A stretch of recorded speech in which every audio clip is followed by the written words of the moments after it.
Hey everybody, welcome back. We are here. It's Lorenzo and I. We're going to be breaking down Italy over Albania, 2-1. It started in crazy fashion, but we've got Lorenzo on the scene. Lorenzo, how was the match? Tell us about it. Yeah, start was crazy, and the start was crazy bad for Italy, of course. We had spoken about Bairami in the pre-match in the pre-match show, and we had spoken about Di Marco as well. Something we didn't mention was the way he entered the pitch as a substitute in the last game before this match. So the last game was against Bosnia and Herzegovina. He was introduced as a substitute in Empoli, and he got a couple of passes that were not quite right. Donnarumma had to save one to avoid the equalizer, and it felt exactly the same when he started because that throw-in was absolutely poor, and so the start was really difficult. But I've just heard Spalletti's comments at the post match press conference, and he was talking exactly about this. He said that basically what he liked it's the fact that Italy players just reacted as he expected. They didn't blame their teammate. They didn't, had a low in confidence. They just continued playing. They tried to do what they had planned. And Spalletti saw some positives in the mistake as well. He said he tried to do that because it's something we have tried. The only thing is that he must understand that that was not the case to do it, and it was okay even just to do something different and don't try to play the ball in that situation. But once he did that, and once we conceded the goal, the attitude was perfect. He was so happy with the attitude. He said we proved a great mental strength. We proved to be really strong with the ball. So he was happy. Of course, the win was important because something we hadn't said before is that all the pressure, of course, we were confident with the lineup, but all the pressure was on us. Was on us because, of course, we are the defending champions, so the pressure will always be on Italy in this tournament. But especially in this game, because which on paper is the easiest, we had to win it. Italy had to win it, not to be in trouble for the next two games. They did it, and so the rest of the tournament, the rest of the group stage doesn't look as scary, but is not over yet, not even close. Yeah, the biggest test will be coming up on Thursday against a surprising Spain. I don't think any of us thought that they were going to come in and be so dominant, especially against a well drilled Croatia side that's been to the World Cup final, that has Modric, who's one of the most legendary midfielders of the past 30 years. And here we see a team with a 16-year-old on one side, and I think the other wingers like 20 or 21 from Bilbao, and then Morata, who is not, yes, he's scoring goals, but he's not a particularly highlight reel player. And yet Spain is putting up big goals. So Italy's toughest test will come. But back to today, yeah, that early goal, just how do you react to that? And the fact that that the Azzurri could respond does show, like you said, good attitude, good character of this team to come in and just like, they didn't look troubled. It's not like Italy let in this goal and all of a sudden Albania started to put on a ton of pressure. In fact, it was quite the opposite. Italy went down in 23 seconds. It's a record for the Euro tournament. And instead, what they do is they battle back and they take, I think by the end of the first half, they had up to 72.5% possession. So we definitely got the idea of what Spalletti wanted. And also, Lorenzo, I'm going through your player ratings, and I think we should probably jump to those and see just some thoughts. And I was reading through Yep. what you had to say about those as well. Let's start at the top. Let's go back to Donnarumma. It's that save at the end, right? What shows exactly what he's about, what shows why Donnarumma is still the starter, even when other keepers like Vicario are highly rated at this point in time. Carnesecchi is going to be, he's not with the team, but he's going to be over the next 3-4 years. He's going to be a very big deal. So Donnarumma definitely still deserves to be the starting keeper, no? Yeah, 100%. It was, it was a quiet night if it wasn't for that save. And of course, the save was, how can I say, it's not, it tried to cover as much space as possible.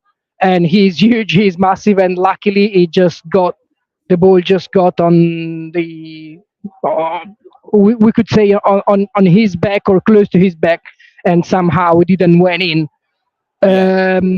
It's a great keeper. He's a massive keeper. Probably doesn't get the credit that he deserves. In Italy, that move to Paris Saint-Germain clearly affected him in terms of image, of course. And I think that contrary to Vicario, like the media coverage is a little bit strange here, because you don't see many great saves of Donnarumma through the season, but you see some great Vicario saves. The thing is, you expect Donnarumma to almost not even to make any save, because he plays for Paris Saint-Germain, because he's supposed to win every game 6-0 or 7-0. So it's almost like they don't need a goalkeeper. It's not like that. They do need a goalkeeper. They do have a strong goalkeeper, and it's probably, many even former Serie A players. We were mentioning Chiellini before, and Chiellini only a few months ago said Donnarumma is the best player Italy have. He was the man of the tournament at Euro 2020. Vicario is a great keeper, amazing keeper. He's been doing incredible progress over the last couple of years. But it's still a little bit below Gigio. If the first press conference Buffon had as delegation chief, he said, if Donnarumma has a cold, we are in safe hands, because Vicario is gonna be great. But until that moment comes, we have one of the best keepers in the world, 100%. Yeah. Gigio, and like you mentioned before, politics. And I think that, like you're mentioning, it plays a role definitely in how he's presented in domestic and Italian news. Are they showing him? Well, it seems almost like an easy thing to do. It's the easy way out. You go to Paris Saint-Germain, you collect a big paycheck, and no one really hears from you again. But the tone would be totally different in how he is perceived for the Azzurri if he played for Juventus, Milan, even Inter, or I don't want to go further down the line, but if you take like the biggest teams in Italy, he would be respected so much more. He'd actually be even more marketable, I think, from an international point of view. So his decision to go to Paris Saint-Germain, look, look, just a second. You see the Italy bus leaving right now. That's awesome. And that's so cool. Is anybody clapping for them? Are there any Italy? Yeah. That's why I turned, because there were a few fans clapping. There's a kind of small party over there. I think it's just for selected people, but other fans, they were just outside the gates, and I heard shouting. So I thought the team bus was coming out. So yeah, the guys are going back to Iserlohn, where they will rest, and tomorrow there's a new press conference, a new training session, and we start preparing for Spain. Did you get to talk to any Italy fans while you were there and kind of grasp how people were feeling? What was the general emotion at the end of the match? There weren't many, but there were a few. Actually, the bluest, let's say, part was the part of stadium that is usually called the yellow wall. So where Borussia Dortmund diehard ultras stay, other ultras fans stay. So that part was where there were the most Italy fans. It was still very red, but at least there were some places with blue shirts, and also in the part close to the yellow wall. The rest was incredibly red, and when they scored at the beginning, it was it was huge. I mean, the loud and the noise in the stadium uh, was something unique. I mean, I thought Italy players would feel the pressure, but it felt like they really didn't. It was a great reaction from the fans, really. I mean, it was really, really good from the players. It was really, really good to see the way they reacted, the way they played. It was beautiful. Yeah, they didn't seem to feel any pressure at all, even through the TV. It didn't seem like Italy was bothered. Maybe they were annoyed, but the one thing I did like when they scored each goal, it wasn't like Barella or Bastoni ran over by themselves and celebrated. And were like, "Yeah, I'm the man." And in fact, it was the opposite. They all celebrated together, and that was pretty cool to see. So there is this team component even early on. This is another thing. This is another thing that Spalletti said. We're putting up the full press conference tomorrow morning on Football Italia. This is exactly another thing that Spalletti said, talking about the attitude. He said, we didn't celebrate alone. We shared everything. We shared the bad moments. We shared the good moments.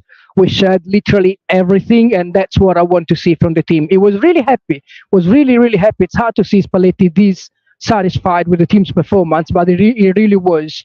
Probably, I don't know. I mean, what I felt is that this team really has a lot of self-confidence. I mean, they really they know what they're doing.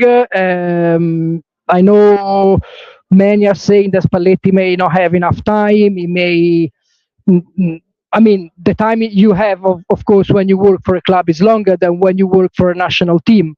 But at least the mentality has been really, really good so far. No fear, just go ahead and play.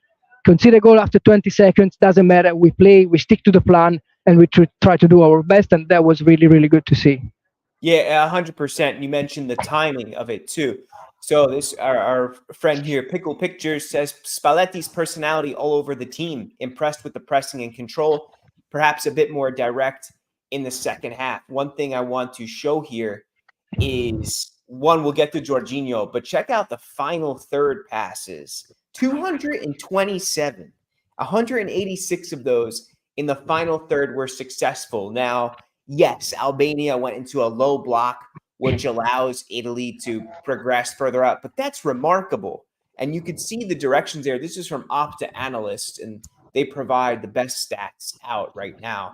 So just look at where these final third passes are coming from. It seems like they're really utilizing the flanks, which is interesting because if we go over to the player ratings, right? And you're spot on here with these ratings, like Di Lorenzo, Di Marco. Do we need to see a little bit more from them, perhaps? Or am I being, well, Di Marco, I mean, he gave away the goal. We can be critical about him. The other Inter players stepped up and won the game today for Italy. But Di Lorenzo. You don't agree with Di Lorenzo rating? You expected more? You don't agree? You expected more? I mean, you look at his pass average over 90%. That's remarkable.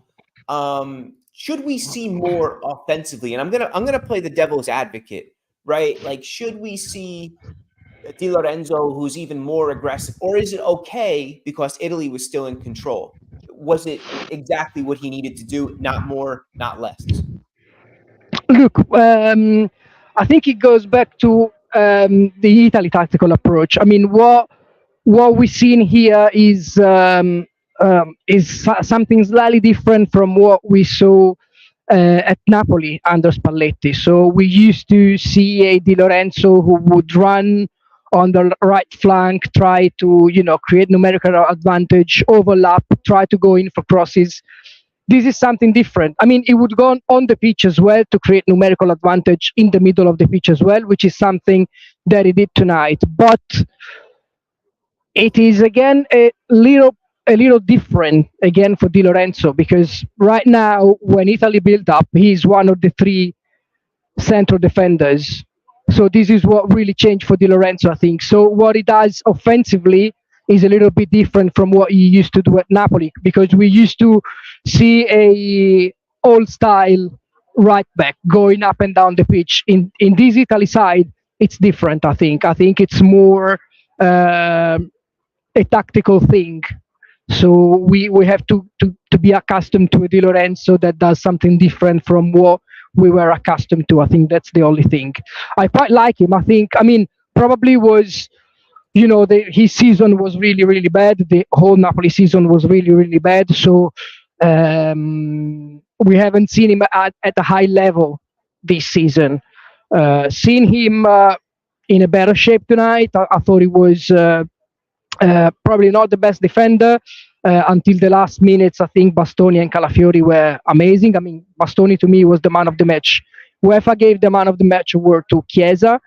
I think Bastoni deserved it a little bit more because of the goal and because he proved to be so strong, so solid. But talking about Di Lorenzo, it's I think it was a good starting point after a poor season. Well, you bring up a point too, which is you're right. You have to take into consideration the tactical alteration to his role. He's not a wing back in this setup. In fact, like you mentioned, he's a right center back. So he's not going to have the type of impact that he would have had, let's say, like under Napoli, or last year under Spalletti. Like there's Spalletti Azzurri and there's Spalletti last year at Napoli, and those setups are different. And that's an excellent point you bring up there. Also, Bastoni, I agree with you. Chiesa, he is given the man of the match award by the league, by UEFA, by European. I'm just trying to pull up the picture here. Let me get to it real quick. I want to show. I thought I had it, but maybe I'll get back to it. But I did want to talk a little bit about Chiesa. He's given that award. Yeah, I don't know, because Bastoni to me was very impressive. Like the fact that he was so strong in the air to put that header away, that was a great play overall from the team. Pellegrini off the short corner, perfectly executed. Chiesa was very good. He almost had a goal, but and what was it? Maybe like half a foot away, and the keeper almost was called into action. But I think it was past the keeper.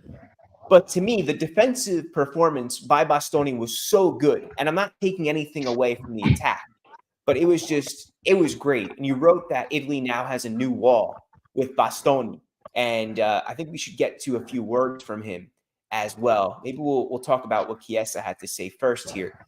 But before we do that, yeah, Chiesa said he had some flashbacks of the Euro 2020 final.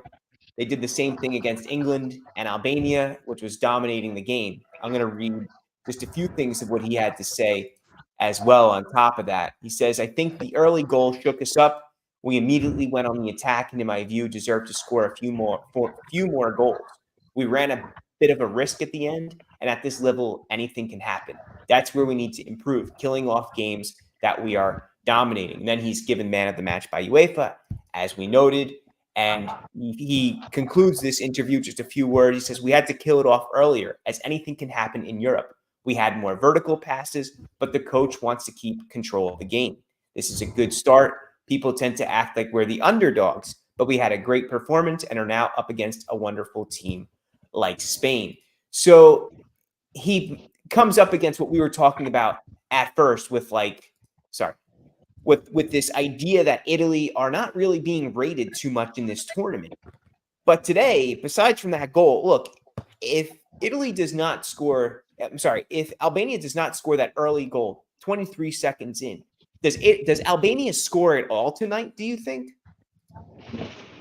I mean, I don't know. The only problem that Spalletti saw, what he said in the press conference, was he said it in Italian. I'll try to translate the same thing in English. He said we liked ourselves too much. When we say this in Italian, it means that you play. You're not clinical enough. You're not practical enough. You're better than your opponent. You play better than your opponent, and so you try to do 1-2 extra things that are not really required. You try to do something extra than what is required to go straight to the goal. This is something that he didn't like, and probably this could have been the only problem for Italy. If we had taken the lead if you had taken the lead early after, 2, 3, 5 minutes, 10 minutes, then probably we would have seen that attitude anyway. And when you have that sort of attitude and you don't kill off the games, then you may run risks like those that we ran in the final minutes. So I don't know. For sure, Italy dominated the game. They were better than Albania. They deserved to win. They should have scored one more goal at least. And and so yeah. I think probably that's the thing where Italy have to improve, and Spalletti thinks the same. They need to just be more clinical and don't think they are necessarily better than the other opponent. Yeah. It's like, I guess the closest translation to that would be like Italy were feeling themselves. They were like they were getting a little too into themselves, and rather than just being direct and going for goal. And Spalletti was also asked, like, hey, is this Italy a little too dependent on Barella? This is a player who almost missed out due to muscular injury, but now he's the leading goal scorer for the Azzurri with 10 goals. Like, he says, hey, a national team, they got to be able to do it without anyone. There's 26 strong players. I don't like the idea that the team depends on an individual. In the second half, Albania tried to do something more, and we should have made the most of those spaces opening up, but we got sucked backwards. So it goes along with that. Like, hey, we got to stay at 100%. We got to stay here, and we can't get distracted at any time, because Albania almost did draw level at the very end. It took a Donnarumma fantastic save to keep this game. I mean, our attitude and our opinion of the match would be completely different. We would be like one of the comments we had, which was, here it is, the team needs to be more clinical, by Damien. That would be a much bigger issue, and people would be a lot harder on Chiesa, on Scamacca. Chiesa does, if Italy draw this match, Chiesa doesn't get man of the match. No way. So Spalletti's not completely happy. But that's him, right? Spalletti's never like, my boys are the best, where we know what we're doing. He's always able to keep his team kind of level and humble them. We've seen that throughout his career. What else? Yeah, Spalletti, as I said, he was happy, especially with the reaction. I think the mental strength, what he said, aside from being able to dominate possession. Finally, Italy fans. Finally, we have some enthusiasm from Italy fans. I had told you that Albanian probably they could have been quieter after the game, and we haven't seen many around. No, Italy fans.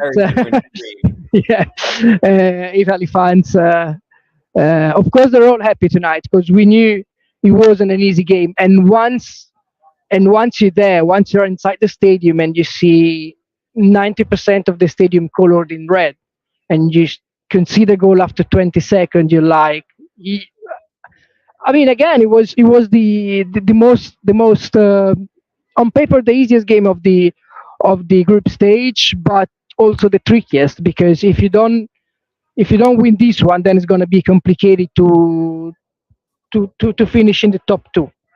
So really well done. Here's Chiesa with a trophy. And then you got to go up against Croatia. Spain is on Thursday. And this is, like our friend Pickle says here, the hardest group Italy have been in a tournament. Can't remember another with such tough teams. I read another stat, too, that this is the first time. It's somewhere in our thread for the live blog. I think it's the first time that Italy won their debut match in 4 consecutive editions among the Euro and the World Cup, for the first time in history. So that's a pretty good sign, at least we hope. But I think Spain's going to really test this Italy. I think they're now we see what Spalletti wants from this Azzurri. He wants them to possess the ball. He wants forward passes. He wants to progress the play in the final third of his opponent. That's going to be so much trickier against Spain. But as we've been mentioning, don't sleep on the reigning champions, right? There's still a couple foreign players. So that's going to be a phenomenal match. And of course, you and I, we will be streaming that. We'll be doing the pre and the post stream. By the way, guys, thanks for jumping in today. If you can, throw a like up there and a subscribe. We have just started the Football Italia YouTube channel. Lorenzo and I are well, obviously he's in the field and he's getting that real feel of the match. Lorenzo, I also want to throw out a couple comments from Bettoni at you, and I thought this was interesting what he had to say here, because he criticizes this idea that you can't play with two left-footed center backs. And today I think we saw the birth of a great partnership between Calafiori and Bettoni. And Bettoni said, I never understood this thing about two left-footed center backs being a problem. You often see two right-footed defenders and nobody complains.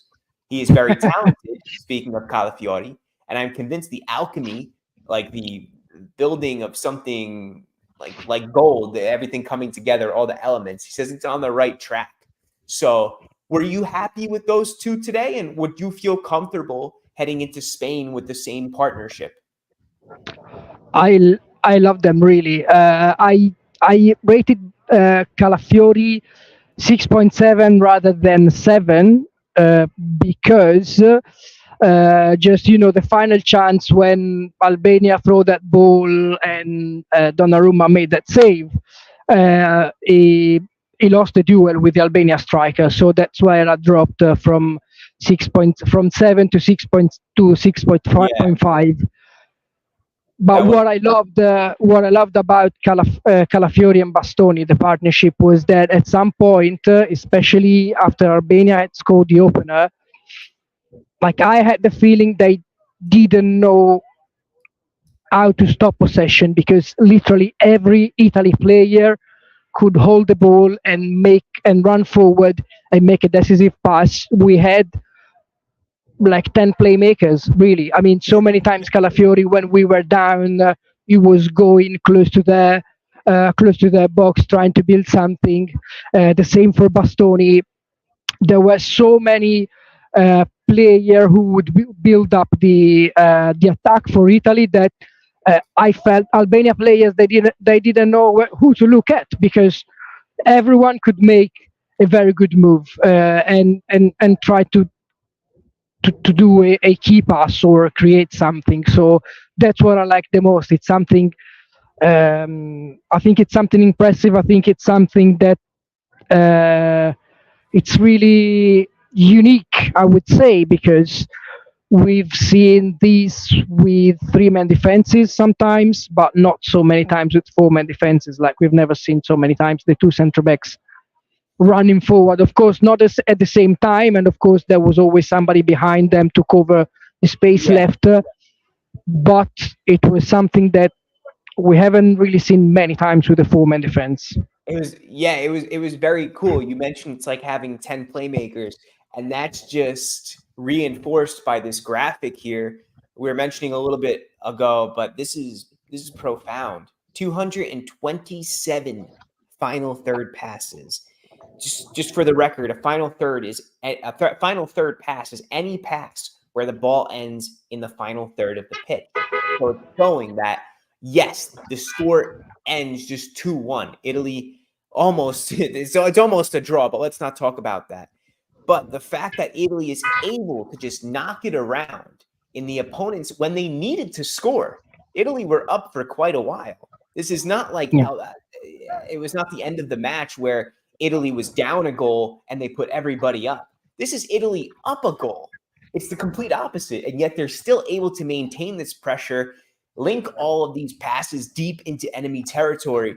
That's excellent. It's excellent to see. Truly, I'm very happy with that statistic right there and that graph. But one player who's been a big part of that, we have Albania's final third passes, just 40 to give you a comparison. Wow. Yeah, just 58% accuracy too. So that shows Italy was, like we mentioned, this 3-man back line. When they collapse, they become 4. Pellegrini tucks in. Everyone sits a little deeper. They were able to really close off any of those passing lanes for Albania. So we look at one of the best one of the best regista. Could we truly call him a regista? Is that fair, Jorginho? Because he Yeah, has 100%. a bit more responsibility. But you look at this chart here, and it's like, oh my gosh, him alone, 131 passes, 92% accuracy. This is not something we see really outside of center backs, because Yeah. center backs typically, historically, they just pass between themselves and make safe passes. What is up with Jorginho? He was on something special tonight, and perhaps an underrated performance. Yeah, it's very underrated performance. And he is a player who does a lot of dirty work. He's a player who he's always there. Like when a defender, when a teammate needs a passing line, he's always there. He's always somehow ready, to get the ball and start the build up. He was really good tonight. These stats show how good he was tonight. But another impressive thing about Jorginho, I'm running an article tomorrow morning on the three things not seen on TV during the match. I'm going to spoil one now, and it's uh, the personality. It was the player with the most experience, with the biggest experience on the pitch for Italy tonight, and the way he was talking to the players, even Barella, even Chiesa, so even established players, the way he was talking to them and just say on set pieces, you gotta stay there, you gotta move there.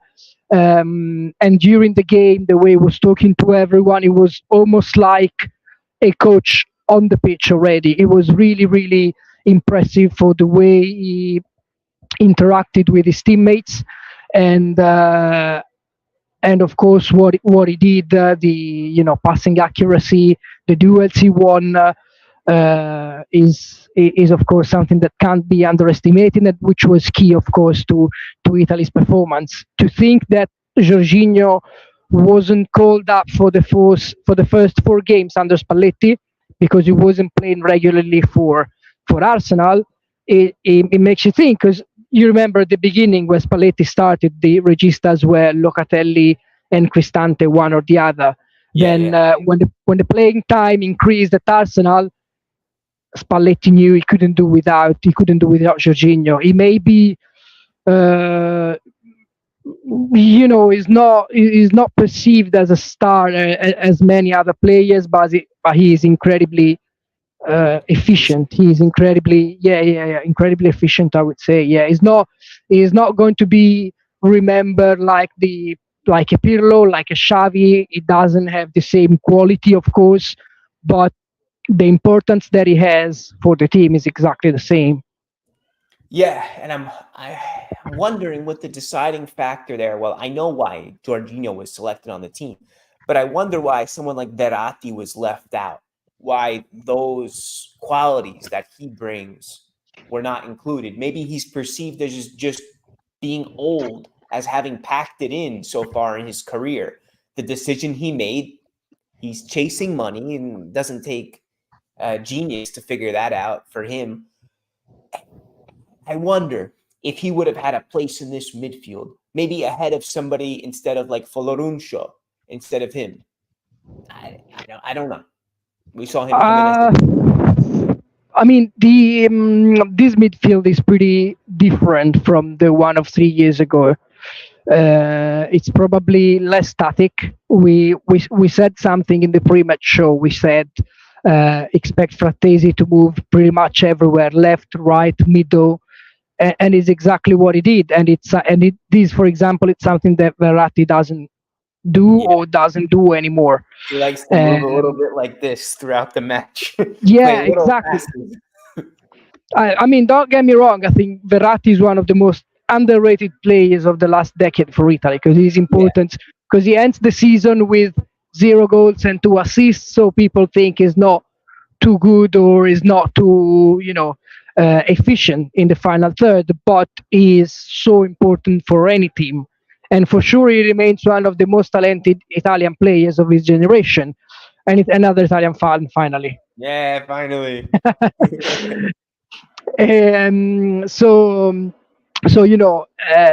I think aside from playing in a different kind of league, he also has some qualities that I mean, Spalletti is probably looking for something different. Even for Lorenzo, he's a player who can play as a right winger. He can play in central midfield. He can play attacking midfielder in certain games.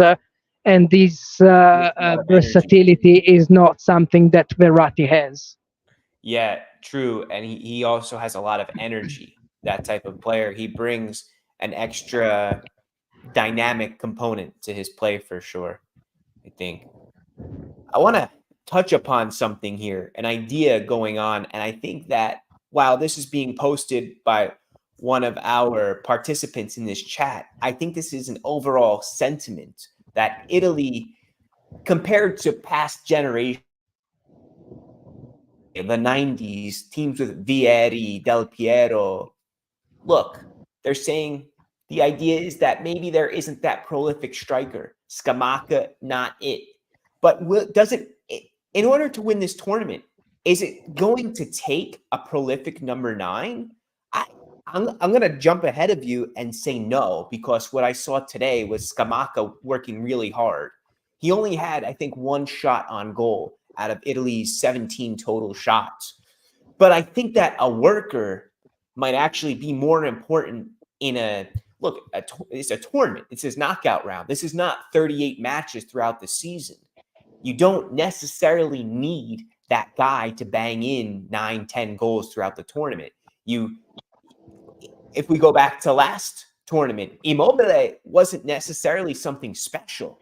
I think actually he was below average. I know even when we won the World Cup in 2006, we had prime Luca Toni, but it wasn't exactly prime during the tournament. It was a good tournament from Toni, but I think he scored 2 or 3 goals, 2 in the quarterfinals against Ukraine for sure, but then not so many goals. So in general, Vieri was a great goal scorer for Italy in major tournaments, but we never won anything with Vieri in the team. Of course, not Vieri's fault, but it is not guaranteed that having a prolific goal scorer will make you win tournaments. Spain won the 2012 Euros. They didn't even have a striker. They played with 6 central midfielders. They scored 4 goals against us in the final. So it really depends on the form of the team. It really depends on the spaces you're able to create and how many chances you can create. Then it depends on how many players you have who can actually convert these chances into goals. I can't imagine that this is completely true, but I'm reading a stat that says Luca Toni only scored 2 goals. And in fact, in 2006, nobody scored more than 2 goals. Marco Materazzi 2, Luca Toni 2, and that's it. Vincenzo Iaquinta, Del Piero 1, Gilardino 1, Totti 1, Zambrotta, Grosso, Pirlo 1. Like, it's knockout football. You don't need that guy. But yeah, would it help? I'm not gonna. You're gonna give me a guy who scores 18 to 25 on the season. Yeah, I'm gonna take him. But okay, I think Scamacca can do a job. I think he's athletic. I did see that he worked for the team, and that's something that we've stressed, which Spalletti wants. He wants team guys. He doesn't just want prima donna. He doesn't just want a guy to stand around and wait for the ball to be thrown up into him. So I think there's a couple ways to look at this. Tom Long says too safe in the second half with too many horizontal or backwards passes, which made for a nervy last 10 minutes. Italy need to be more positive and take more risks. Maybe it's true.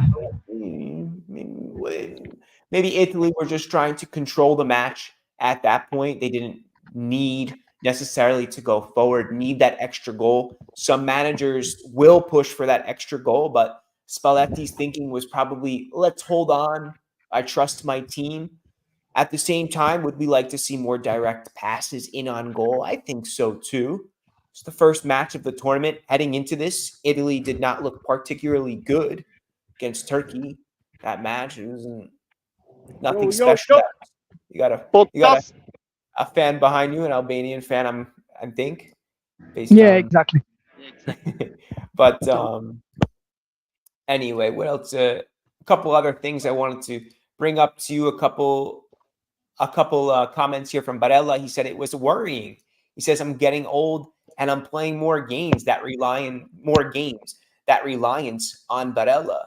So could we see somebody else? I think the heir to Barella, and it's weird to say that because Barella is actually quite young. What is he, 27 years old? Nicola Barella, but he has a lot of mileage. Yeah, he's 27. He has a lot of mileage on those legs.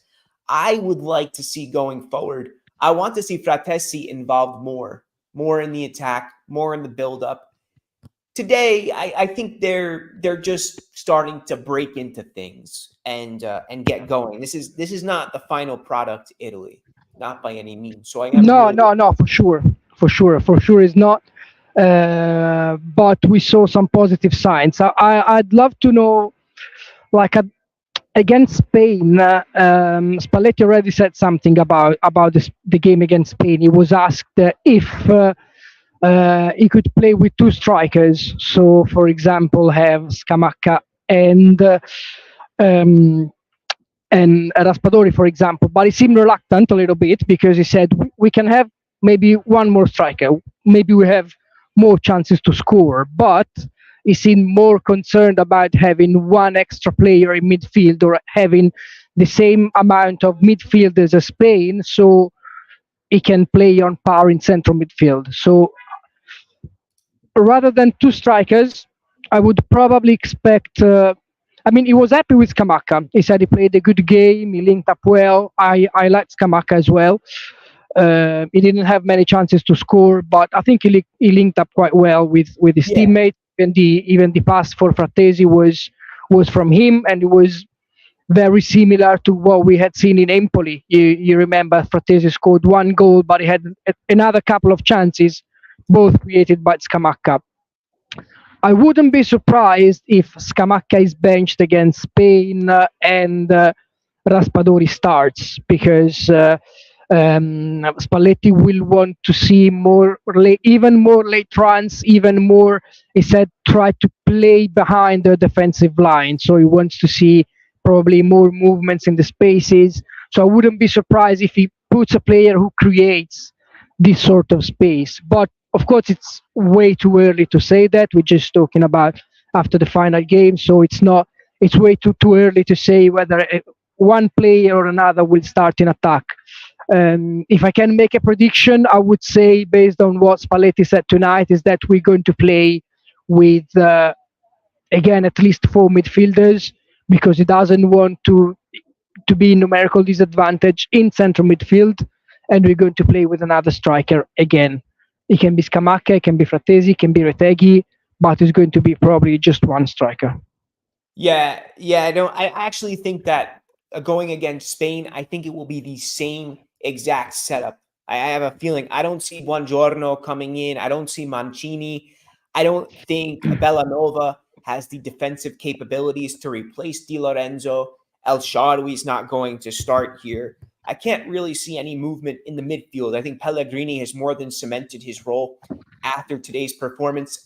We have a few minutes left, guys. Keep throwing in that love for us, and thank you for joining us tonight.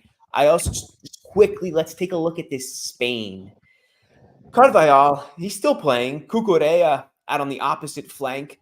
Lenormand, I think he's 27 with Nacho, still at Real Madrid, sometimes wears that captain's armband.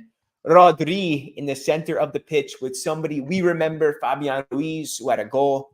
Pedri, who's been phenomenal, also young player, and he has he's played the amount of games equivalent to like a 31-year-old at this point in his career. Barcelona just use him.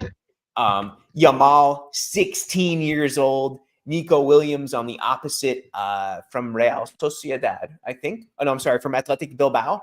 And Morata up top. I think it's a good lineup. I think it's a little underrated. That's me now having seen Spain win big over Croatia. So it's kind of like an unfair comment, I think, by me to say like, oh, good setup. Because I think coming into it, I was like, oh, Spain's really not what they used to be. This is not like a big strong Spanish powerhouse. But I don't want to get into predictions, but is there anything you like about this Spain team? Like just topically off the top of your head? Last, 3 years ago, the last European campaign, Italy tried to play dominant football, tried to, control the midfield, control the tempo, try to dominate the opponent until we met Spain.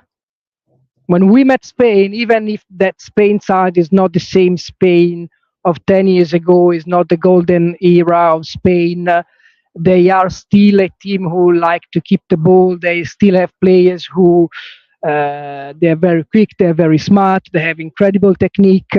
So I think it will be very, very hard to dominate Spain in terms of possession. I still think Italy will have to, I'm not saying sit back, but can't be, they will still press high, but they have to be a little bit more cautious. That's why I wouldn't be surprised, for example, if one of the changes, there will be some changes, I think, and I wouldn't be surprised if one is in midfield with Frattesi or Pellegrini making room for Cristante, for example.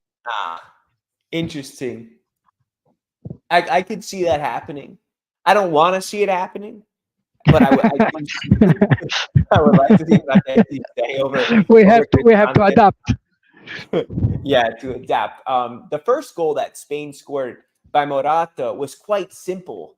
I'm actually really surprised that Croatia let in such a simple goal.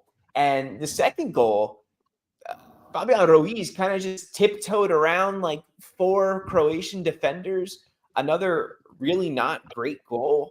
So I'm looking at that comment like, was Spain really good or was Croatia just really bad? I think Croatia was terrible on those first 2 goals. They were just so poor. Like I don't know what's up with Croatia. So that's a pretty interesting comment there. I have to be very honest. While the game was on, I was trying to look for a parking 25 minutes away from here, walking. So I didn't see any goal and I didn't see the game.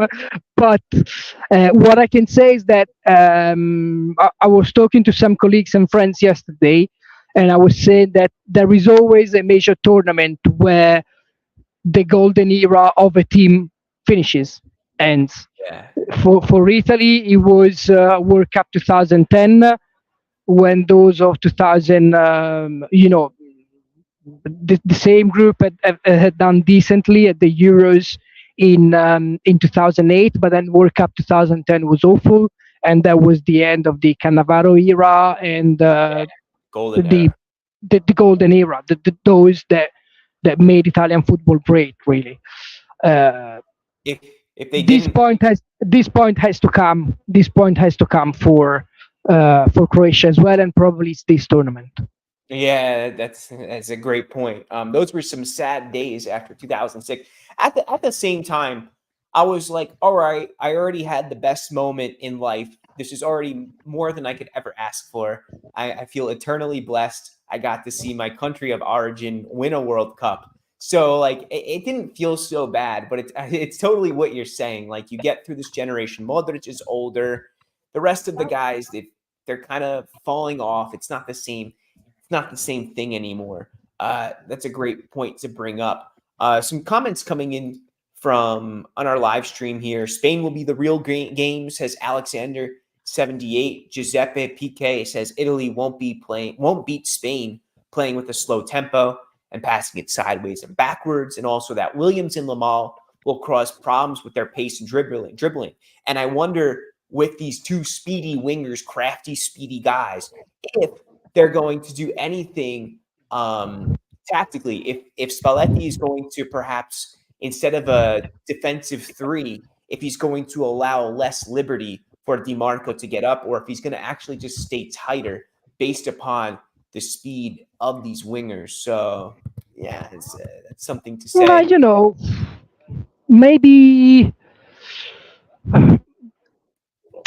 he may use Calafiori as a left back, which is his natural. I mean, not natural role now. It's not natural role anymore because he's been doing so well as a centre back for Bologna that he's not his natural role in a natural role. But yeah, it was his first role when Mourinho was scouting him. It was a left back. And again, he played some games with Bologna, even in the second part of the season, as a left back. So maybe you start Calafiori, Mancini, and Bastoni. Albania! Another Albanian guy, the only one after in the post match. Poor guy. There are more. But they look Italians. No, they're not. Fratelli. Italians or not? But you wearing Italian. So wait, we've got Albania. Where are you from? You're from Germany. A German supporting Italy. So well done. Thank you very much. Bye, guys. Thank you. Stuttgart International! Sure. Don't really understand what he said, but here we are. Wait, we had Germans. We had Germans in Germany wearing Italian supporting flag. Italy. Yeah. German supporting Italy. Yeah. What was the last thing we were saying? Yeah, I was saying maybe Calafiori. He can go with Buongiorno and Bastoni, but perhaps that doesn't have enough experience. So we need to see. Probably one change in the wing, it could be possible because Di Marco hasn't been great. He wasn't great tonight. He hasn't been great in the last week, probably. Still the best left back that we have. So maybe, I don't know, he could change Cambiaso. He could stick to Di Marco or put Calafiori on the left. I think he's proven throughout the last 2-3 years, he's proved it that he has. Yeah, of course. One mistake doesn't mean you have to be dropped, of course. Yeah. I mean, it's still the best left back that we have. And again, the attitude from the whole team proved that, we're doing, we are a solid team, we are a solid group. So I'm not saying that because of the error he has to be dropped, but I'm just trying to think, Nico Williams is quite physical.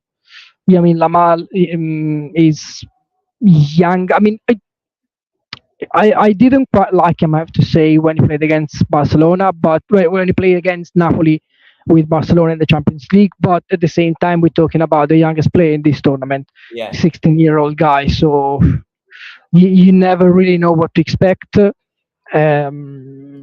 I would say Spain are slightly favorite, but probably there isn't this huge gap, like, for example, 10 years ago. Yeah. And supposedly Rodri denied a clear goal-scoring opportunity today. He wasn't given a red card, so there's some drama about that. Rodri, the most influential player in this Spain side. He's been phenomenal under Pep Guardiola. This is one of the best midfielders of his generation. Also, some comments coming in. People are also talking about this wing-back situation. Should it be Di Marco, Di Lorenzo? Should both of them be replaced? Di Marco made 2 errors against Bosnia. He had these, should Cambiaso, like you mentioned, maybe Cambiaso come in. But I still think that Di Marco has proven time and time again he was so good in Serie A this season and last season that I think he's done more than enough to one mistake. Let's relax here. Let's take it. Yeah, exactly. So, but guys, keep the comments coming in. We'll stick around just a little longer. Lorenzo, are you doing okay? Are you completely exhausted at this point? Pretty much, but it's fine. I mean, it was good, positive energy tonight. Of course, the win here in Dortmund helped.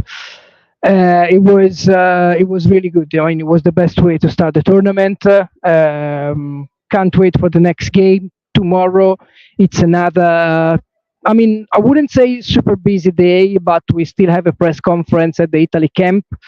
Over the next few days, we have more press conferences. We will cover a few training sessions. So we'll share some videos on our YouTube channel, and of course the usual coverage on the Football Italia site.